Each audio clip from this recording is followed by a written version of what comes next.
The story of Dinah and the Shechemites, found in Genesis 34, is one of the most disturbing and thought-provoking narratives in the Bible.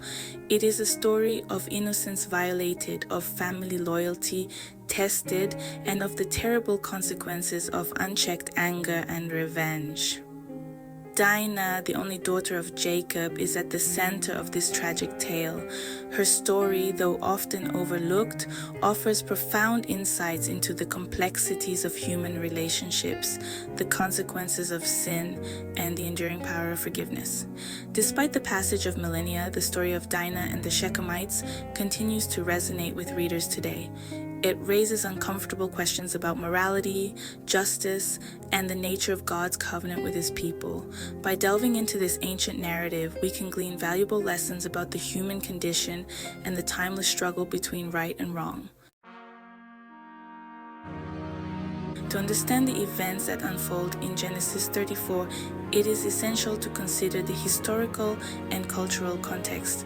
Jacob, Dinah's father, has journeyed back to Canaan, the land promised to his forefathers after many years in exile.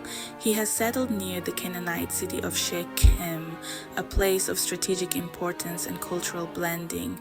However, this land of promise is also a land of peril. The Canaanites, though sharing a common ancestry with Jacob's family, adhere to different customs and religious practices. There is a palpable tension between the two groups, a sense of mutual suspicion and distrust that simmers beneath the surface of daily life. It is against this backdrop of cultural and religious difference that the tragic encounter between Dinah and Shechem takes place. Dinah, a young woman eager to explore the world beyond her family's encampment, ventures into the nearby city of Shechem. Her motives are not explicitly stated in the biblical text, but it is plausible that she was curious about the lives and customs of the Canaanite women. Tragically, Dinah's innocent curiosity leads to her downfall. Shechem, the prince of the city, sees Dinah and is overcome with lust.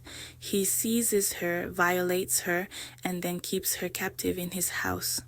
The text uses star language to describe Shechem's actions, leaving no doubt that this was a brutal act of sexual assault, not a consensual encounter.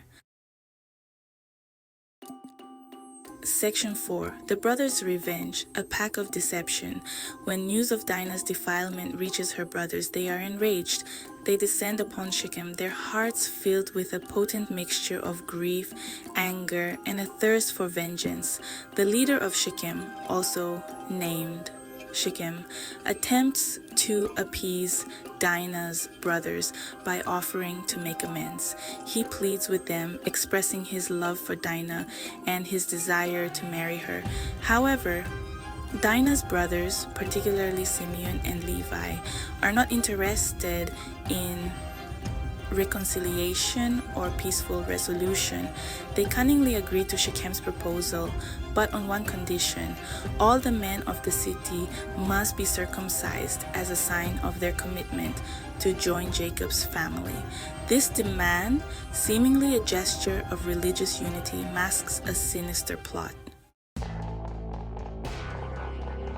Section 5. The slaughter, a city put to the sword. The men of Shechem, blinded by their desire to appease Dinah's brothers and perhaps secure an advantageous alliance, agree to the painful and humiliating ritual. They undergo circumcision en masse, leaving them vulnerable and weakened.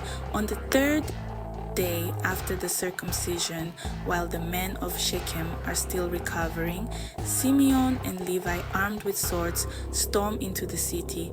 They mercilessly slaughter every male inhabitant, including Prince Shechem and his father Hamor. They then take Dinah from Shechem's house and return to their father, leaving behind a trail of carnage and despair. Section 6. The aftermath: a family divided, a land defiled. The massacre at Shechem has profound and far-reaching consequences. It shatters any semblance of peace between Jacob's family and the Canaanites, igniting a cycle of violence and retribution that will plague the region for generations. Even within Jacob's own family, the aftermath of the massacre is deeply divisive. Jacob, horrified by his son's treachery and brutality, rebukes them for their actions. He fears that their act of vengeance will bring down the wrath of the surrounding nations upon his entire household. Yet Simeon and Levi remain unrepentant, justifying their actions as a righteous defense of their sister's honor. Section 7. The Significance, a Timeless Tale of Morality and Justice. The story of Dinah and the Shechemites is a stark reminder of the destructive power of sin and the often blurred lines between justice and revenge. It challenges readers to grapple with complex moral dilemmas and consider the far-reaching consequences of our choices. The narrative also highlights the vulnerable position of women in ancient patriarchal societies, where they were often treated as property and their voices silenced. Dinah's story serves as a timeless testament to the importance of respecting the dignity and autonomy of all individuals, regardless of gender. Despite its ancient setting, the story of Dinah and the Shechemites continues to resonate with readers today, offering timeless lessons about morality, justice, and the enduring power of forgiveness.